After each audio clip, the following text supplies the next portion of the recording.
We have a very exciting Keep 3, Cut 5 coming up towards the end of our meeting here with Marc Hochman. I don't know why I called it a meeting. It's we're just podcasting. Why did I call it a meeting, Hoch? I have no idea what I just did there, as if we're having some sort of company meeting. Yeah. I mean, a very odd description of what was about to transpire, a meeting.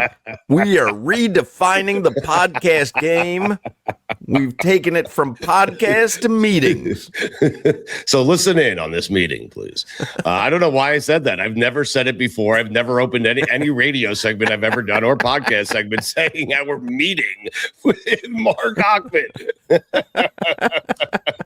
Stu, what I've kind of noticed is when you go from the radio studio to your home, all bets are off for you.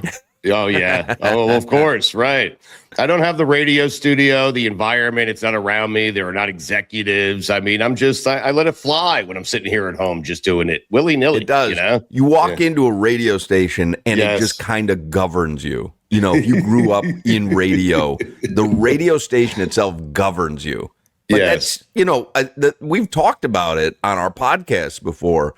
You know, when I do this podcast or if I broadcast from home, I'm so much more apt to let ambient noise not bother me and people walking in and out of the room not bother me. Correct. It's just like there's something about a studio that governs on-air broadcast behavior. Yes. And the moment you're out of that studio, it really is. It's like anything goes. Yes. Yeah. Yes. It turns into a meeting.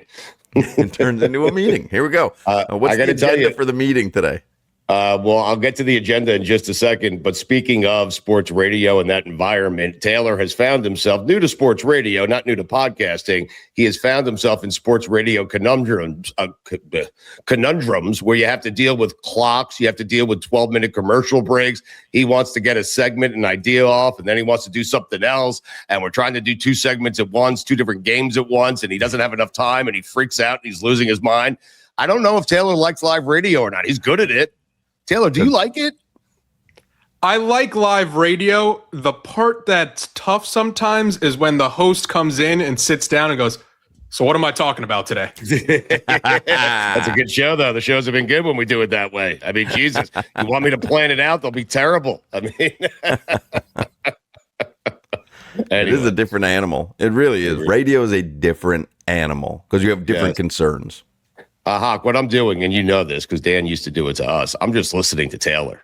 He is spewing out sports takes. He's talking to, Bordat Ricardo. He's talking to Mikey A. He's talking to the guys at Sherman Oaks. And I'm just listening. And just by listening, he gives me an entire show to do. It's unbelievable. Because he still cares about this shit, right? Yep. Yes, he does. He cares about it deeply. Anyway, you into the Marlins here? How about Sandy? He is back. I am. Yeah, I really am. Yes. I'm so listen, it's the Rockies and the White Sox, but so what?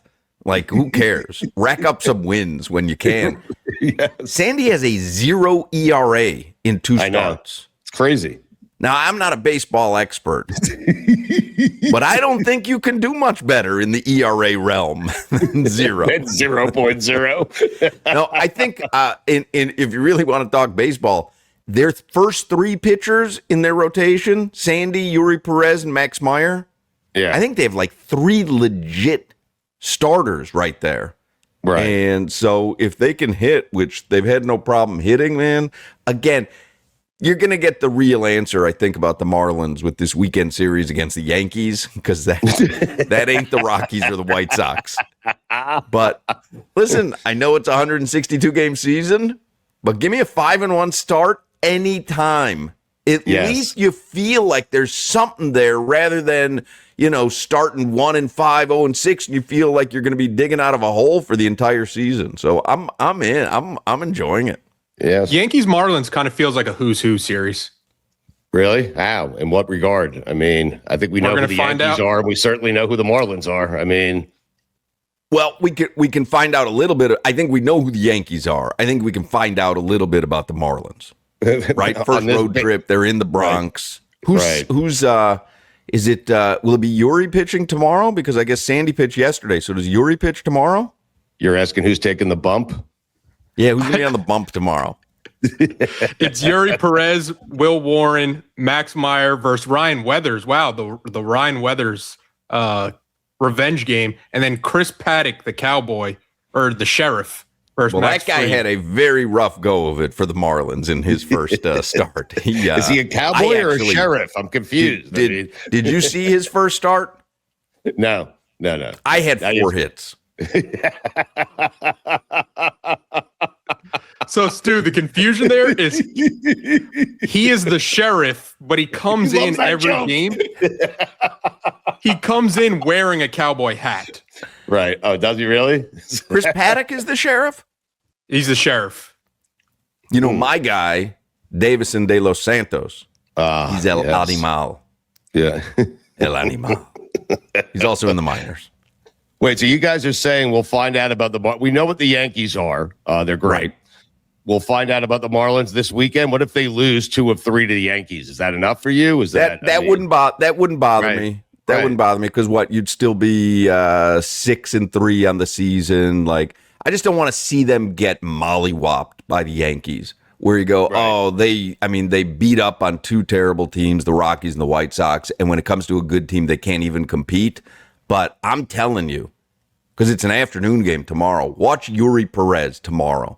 Okay. You're going to see if this guy is legit. He had shorter odds to win the Cy Young than Sandy Alcantara going into the season. Really? Yeah. Well, I mean, Sandy has won a Cy Young, so that's interesting. And I don't buy the fact that this is going to determine whether or not the Marlins are good. They can get swept, and I still think the Marlins are a young, good team. Huh?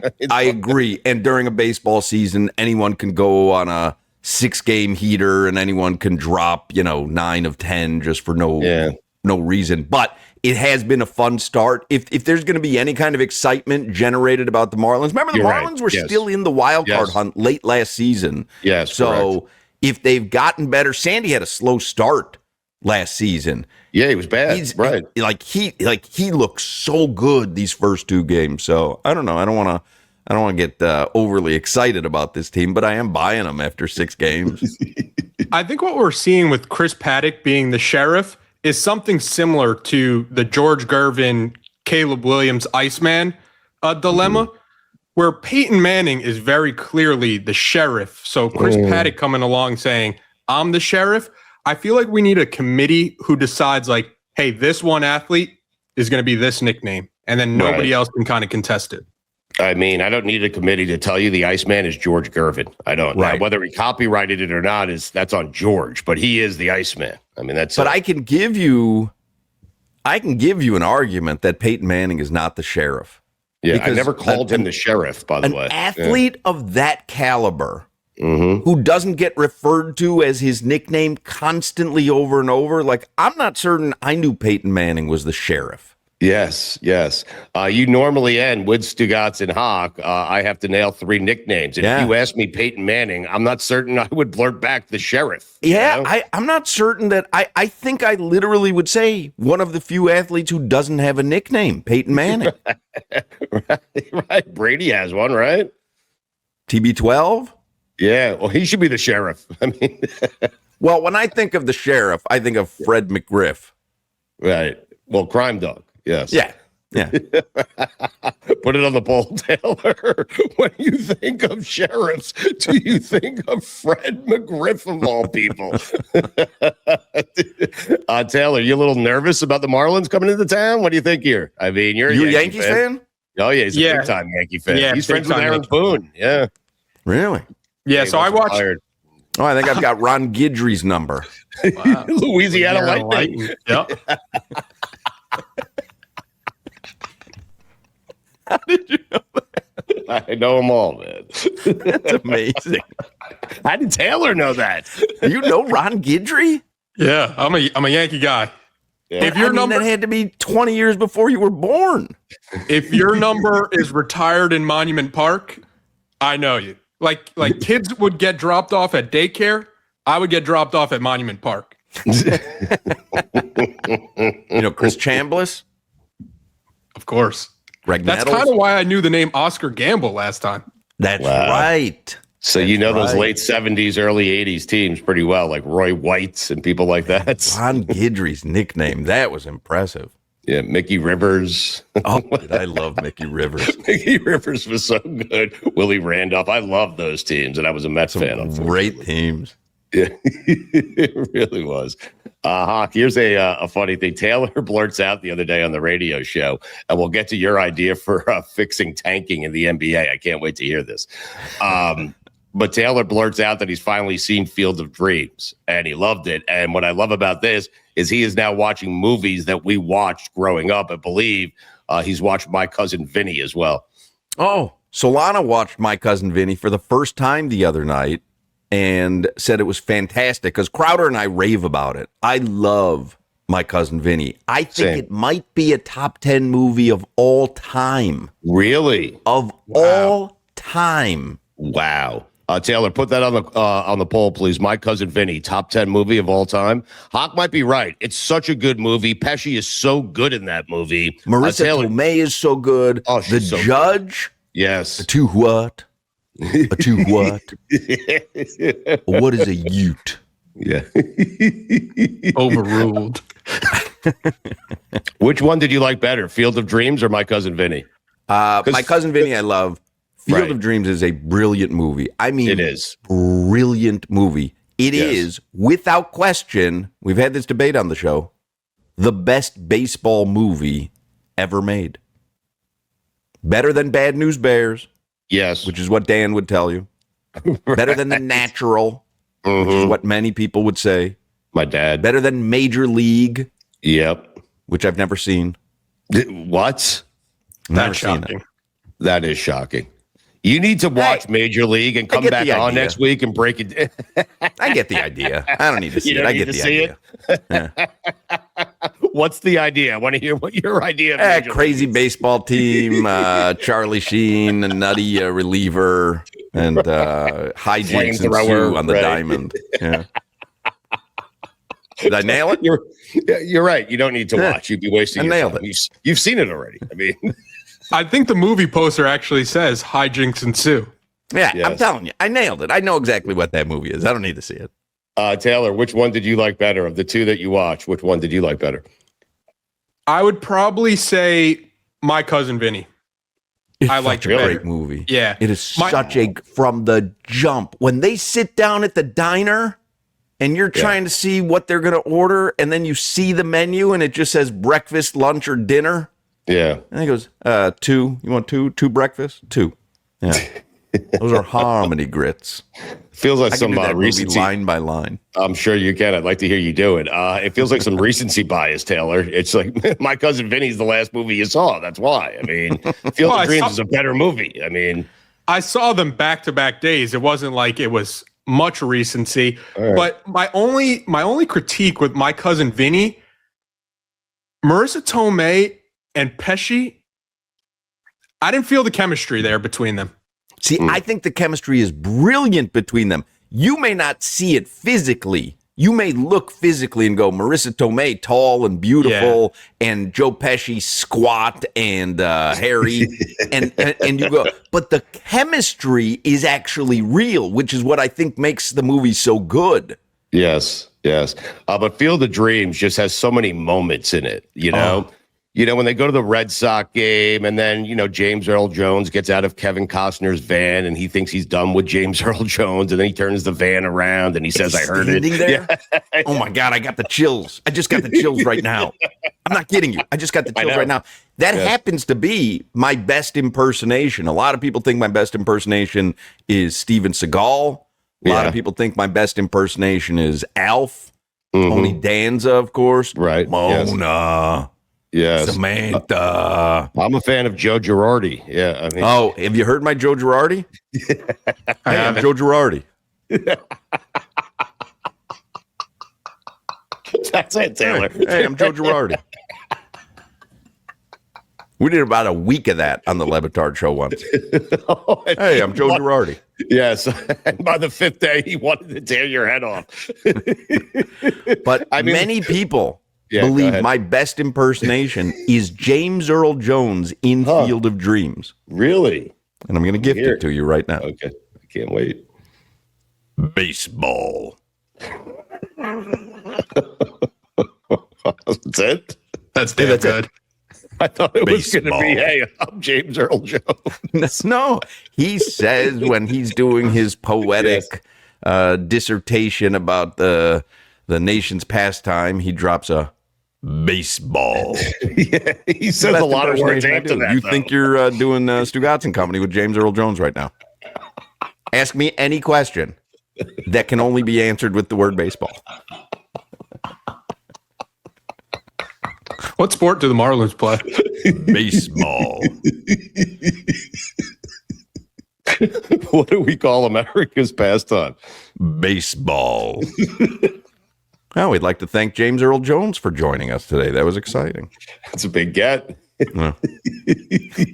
He says 1,000 words after he says baseball. The only one that hits. Right. If it's working, hey, if it ain't broke, don't fix it, Doc. That movie is so good, man. I had the idea of having Frank Caliendo and all his characters come on the show and read that speech from Field of Dreams. I think it would be that's funny. a good one. Yeah, that's a good one. Yes. What's your idea here to fix tanking, Hawk? What are you thinking? My idea to fix tanking? Yeah, don't you have an idea to fix tanking in the NBA? So I was listening to Hochman, Crowder, and Solana, and Hawk mentioned it in passing. Our shows on at the same time. I mean, I got a long drive to and from the studio. I need to fill time. And okay, for but me, he's not on when you're headed to the studio. He's only on when you're headed home from the studio. No, I am on for an hour. You guys Yes. go on at 3, right? That's right. Yes. Correct. All right. Yes. All right. and I you'd be guarantee you, your 3 o'clock hour is my 2 o'clock hour.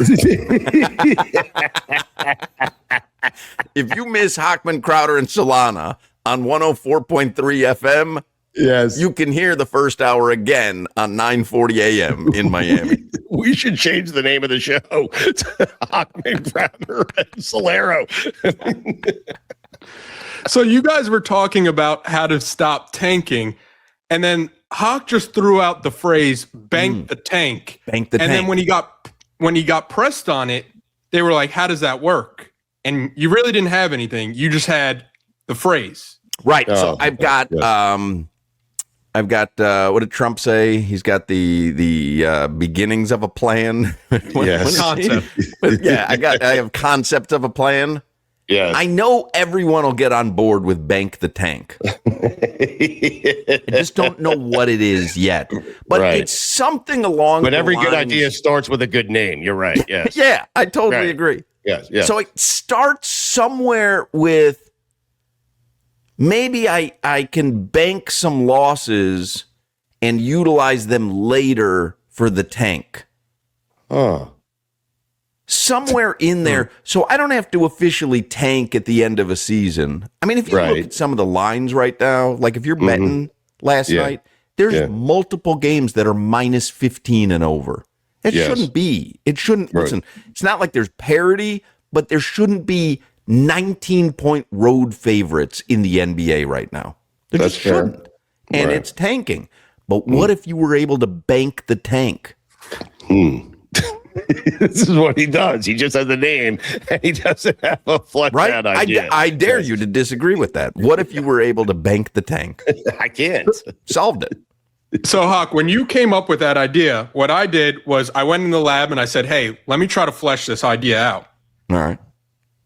A team gets the first pick, but say that draft night they don't want to use the first pick. Their first pick now goes to the end of the first round, and they're choosing to bank the tank. And they almost just get a briefcase that just says "bank the tank" on it. Like a wrestling, like the what's the wrestling thing? Money in the bank. Money Yeah. in the bank. Yes. So then I see what you're saying here. So the Atlanta Hawks, they have Zachary Richesay available as the overall number 1. Well, they don't want him. He's not a game changer. Exactly. So they go, hey, we're going to bank the tank. And now the next year, Cooper Flagg is coming out. And Dallas is about to make their pick. And Atlanta comes running in. I think it's Jamie Gertz who owns the team. Yeah. Jamie Gertz comes running in with the briefcase. Yes. Bank the tank. Oh, wow. Steals Cooper Flagg. Nobody knows what just happened. Wow, that would be appointment viewing television right there. It really. I think you have saved the NBA. I think we just solved it. Yeah. Someone get Adam Silver on the blower. On the blower. Wait, so he walks in. So how does this work? So the Mavericks, so they have no idea that the Hawks are about to come in and bank the tank? I don't know. How does it work in wrestling? Is there any kind of indication that somebody might be using the money in the bank? So there's no real indication, but in this one, it would be hard not to, where it's like rumors, like Shams is like, hey, rumors are the Hawks might be cashing in their bank the tank tonight. I like it. So reported news is what you're saying.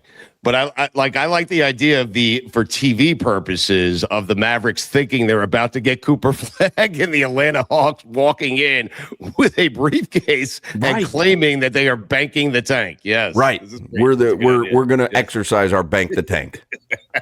The Hawks have the first pick of the draft? No, I'm talking about the year couple of years ago. All right, a couple of years ago. I was going to say the Hawks are good now. Yeah. And they should. I mean, listen, Dallas should have wished that the Hawks did that. Cooper Flag's a bust. I mean, oh, stop it. Look at the record, Hark. Bust. Listen, I'm not exactly sure how this fixes tanking. I got to be honest. I think we just fixed it. Well, no, all you're doing is pushing off your top pick to the next season. I mean, right. If you think that the top pick is not a good top pick, you don't have to be stuck with them. You went through a whole season of tanking, and your payoff is Zachary Richesay. I'll bank the tank. It's a good name. I'll give you that. But also, it's like you might be looking ahead for Cooper Flag, and then all of a sudden, when you're holding this bank the tank, a Victor Wembanyama comes up and it's like, whoa, I might want to use the bank the tank right here. Right. And how about then Zachary Richesay is there in the green room 7 straight drafts in a row. No one ever takes him. Wait, why can't you take him later in the draft? Oh, I don't get it. And what if we reward teams at the end of the season where if they win a certain amount of games, they're granted bank the tank blockers? Whoa. Bank the tank blockers. See, so they can block it just requires a little bit of thought. You flesh it out and you have a winning idea.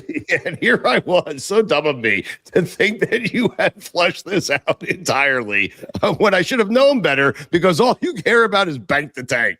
And really, it can extend to other sports. Yeah. Like baseball. Oh, thanks, James Earl Jones. We didn't realize you were still here. Just tagging around the show. That's going to be huge for the description. Baseball. I'm Joe Girardi. You can imitate anyone if you do it that way. Oh, sure. Yeah. I mean, you're Jim Leland. Hey, I'm Jim Leland. Yeah, he's a little raspy because of the smoking. Oh, I love you. Stugotz here. The tournament is here right now. New FanDuel customers can get up to $300 back in bonus bets every day for 10 days. Here's how it works. Place a tournament bet using the token, and if it doesn't win, you'll get up to $300 back in bonus bets every single day for 10 straight days. That's 10 chances to play all tourney long, from game props and money lines to spreads, totals, futures, and more. You can even mix things up with same-game parlays for a shot at a bigger payout. However you want to fill out your bracket, FanDuel makes it easy to stay in the action day after day. I'm looking for senior leadership, great guard play, tenacious defense, recipe to win in March. So visit FanDuel.com/Stugotz to sign up today. That is FanDuel.com/Stugotz to get in on the action. Must be 21 and over and present in select states. For Kansas, in affiliation with Kansas Star Casino, or 18 and over and present in D.C., Kentucky, or Wyoming. Opt-in required. Minimum 2-leg parlay required. Bonus issued as non-withdrawable boost builder tokens. Restrictions apply, including any token expiration and max wager amounts. See terms at sportsbook.fanduel.com. Gambling problem? Call 1-800-GAMBLER or visit fanduel.com/RG. Call 1-888 888-789-7777 or visit ccpg.org/chat in Connecticut or visit mdgamblinghelp.org in Maryland. Hope is here. Visit gamblinghelplinema.org or call 800-327-5050 for 24/7 support in Massachusetts or call 1-877-8-HOPE-NY or text HOPE-NY in New York. All right, let's get to Keep 3, Cup 5. What are we doing today, Taylor? So this is names from the 1980s MLB outfielders that make you smile. Oh, wow. Hoch's Wheelhouse. It's that or fast food menu items. I mean, On the floor. Let's go. Deliver it. So we're keeping 3. We're cutting 5. We have no idea. It's a list of 8. Cut 5. Yes. All right. All right. A little So Rick Monday. Right. So, but if Rick Monday comes out first and you want him, you have to decide right then and there whether or not you want to keep him because you might be missing out on Jesse Barfield, Who knows? The first name up, Yeah. Al Cohen's. Al Cohen's. I don't know who Al Cohen's is. Is that from my 16-inch softball league team in Chicago? Was that OJ's best friend? So it looks like Al Cohen's was a outfielder for the Royals, Angels, Tigers, Mariners from 74 to 86. I think Is we it need Al to start Cowens? over. Is that who you're talking about? Yes. Oh, Dave Al- Cowens. Yeah, Dave Cowens. Better Cowens. I'll take him. Dave Cowens. Who's he? Celtics? Yeah. Nuggets? Here's the problem. Taylor, because you and I, this is our wheelhouse. He might not be familiar with 80s outfielders. Well, who make I you think he smile. may be doing I've it never off heard look. of him. I think he may be doing it off look. Because Al Cowens makes me smile looking at his Google image picture. So he just Google image searched 80s outfielders who have an afro. All right, I'm cutting Al Cowens. Well, that's an easy cut. I mean, never heard of the guy. All right, next one. Next name up, Ron Kittle. Oh, Kitty Cat. listen. Yes. Yeah. I think we determined that he's not kitty cat. I don't think Ron Kittle. He's the opposite of a kitty cat. I got to tell you, I spent an entire show once convincing Dan that Kerry Kittle's nickname was Kitty Cat. I knew it wasn't. Ron But by Kittle, the end of for the show, me, Dan was convinced. Yes. Ron Kittle was so shocking for me when he played for the White Sox. He was a good power hitter, but he wore glasses. Yes. And he very did. few people wore glasses Right. as MLB players. Yes, it's strange. It I really dare is. you to call that guy kitty cat to his face. You'd have those glasses up your ass. What was his season high for homers? I think it was 41, right? Yeah. I'm keeping Ron Kittle. I love Are you Ron really? Oh, So you and I yeah. have to agree on this, don't we, Taylor? do? Or no? Oh, I don't know.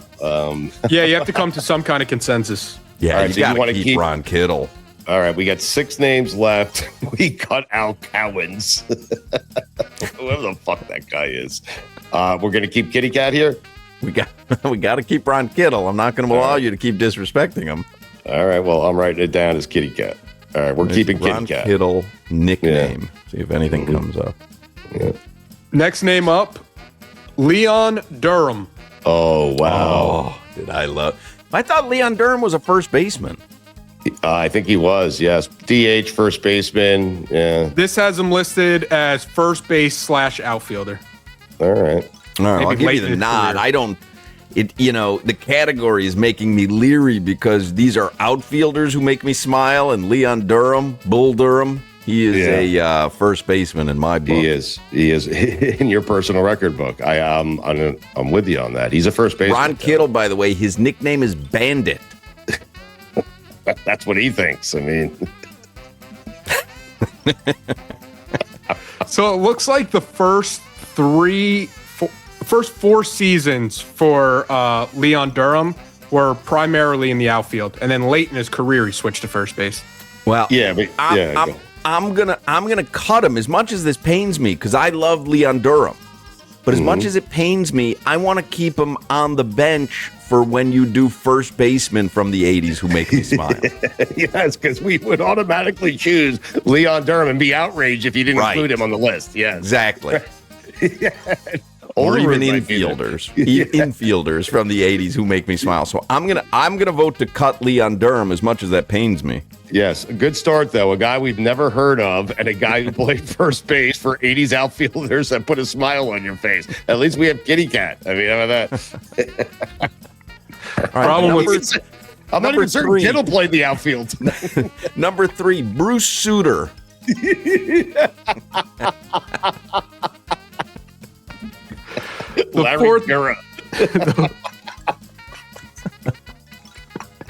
The fourth name up, Yes. Ken Singleton. Oh, Kenny Singleton. There's a White Sox, right? Didn't he play a season or two with the White Sox, Ken Singleton? I think he's better known as an Oriole, Ken Singleton. He was a good player. I'm not certain. Again, he played DH, I know. I don't know how many games he played in the outfield, but he is a definitive outfielder, I guess, Ken Singleton. I don't know if I want to keep that guy. And he doesn't put a smile on. Any White Sox history on Ken Singleton, Taylor? So he played 70 to 71 on the Mets, 72 to 74 on the Expos, and then 75 to 84 on the Orioles. Yeah, never a White Sox. I only associate him as a Yankees play-by-play guy. That's why you chose him. Yeah. Yeah, I'm going to put Ken Singleton on the bench. I'm going to cut him. Yeah, same here. No Ken Singleton for me. The next name up, Tony Armas. Oh, wow. Yeah. A masher. Tony Armas. Yeah. Tony Armas is an old Levitard show bit. We once did, I think it was, this is, way back in the beginning, was like athletes who connote war. Yeah. And Dan came up with the very creative Tony Armas.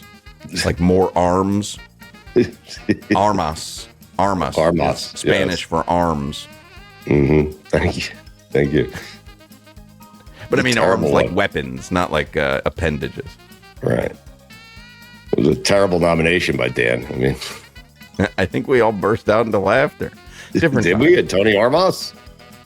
Tony Armas, 72 years old right now. Really?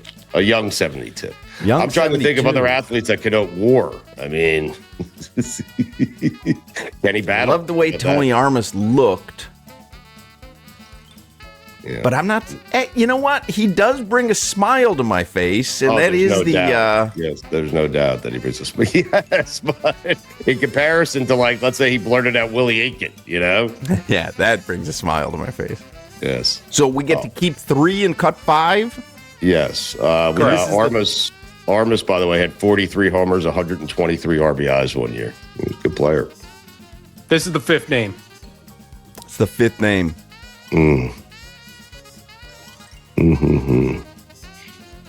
Because if we cut him, we're gonna have to keep 2 out of the next 3. I'm good cutting Tony Armas. I am. All right, let's cut him.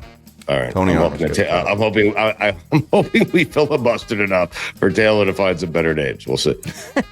He doesn't know that's not his era. I know. I thought. Listen, to be honest, I thought Mikey A was going to be involved, and Mikey A. It's not. It's not his era. But give me an Oscar Gamble, please. The next name up, Gorman Thomas. Oh yes, Gorman Thomas. Now we're cooking. We're cooking with grease. Gorman Thomas. Gorman Thomas. If he doesn't make you smile, you've never seen his baseball card. You're a miserable fuck. Did Gorman Thomas have a nickname? I don't think so. He has to. No one's calling him Gorman. I'm not sure. Gorman. Storm and Gorman? Of course, yeah. Wow. Yeah, that's great. That's great. I was going to try to convince you that it was the Mormon Gorman.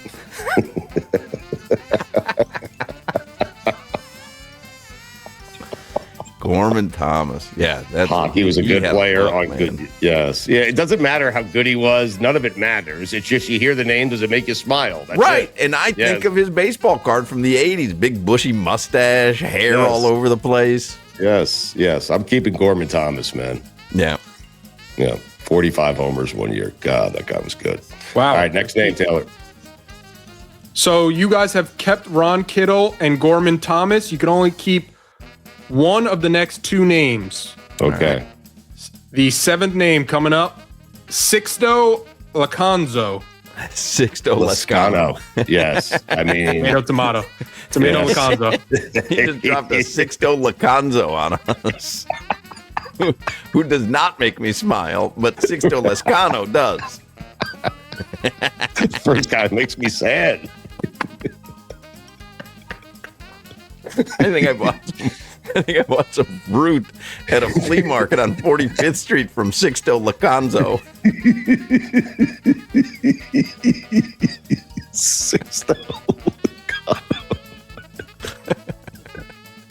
I'm going to keep him, Hoch. I don't care what the next name is. That guy, no one puts us. I guess him and Gorman Thomas are the two people that make me smile the most so far. I love Sixto Lascano. Yeah, I love him. Taking a gamble. But listen, if you want to wait for the last name, I'm good with it. No, I love Sixto I'll let you know Lascano. I've always loved Sixto Lascano. I got to keep him. I have to. I have a rule. You don't listen. You don't pass up, and you keep 3 cut 5. You don't pass up on Sixto Locano. I mean, Lacanzo. whatever the hell he called him. So we've got an outfield of Kittle, Thomas, and Lascano. Yes, I'm good with that. I'll smile all day. Yep. And then if I need, I can call in Cowens or Durham off the bench. I could be down 10 runs with that outfield, and I'd be smiling. I don't care. Who's the 8th? The eighth and final name that will be an automatic cut, Claudell Washington. Oh, Jesus Christ. Claudell Washington. That is some bullshit. I want to cut Kitty Cat. Man, which White Sox would I rather have, Kittle or Washington? Claudell Washington was such a fuck up, though. Yeah, it was.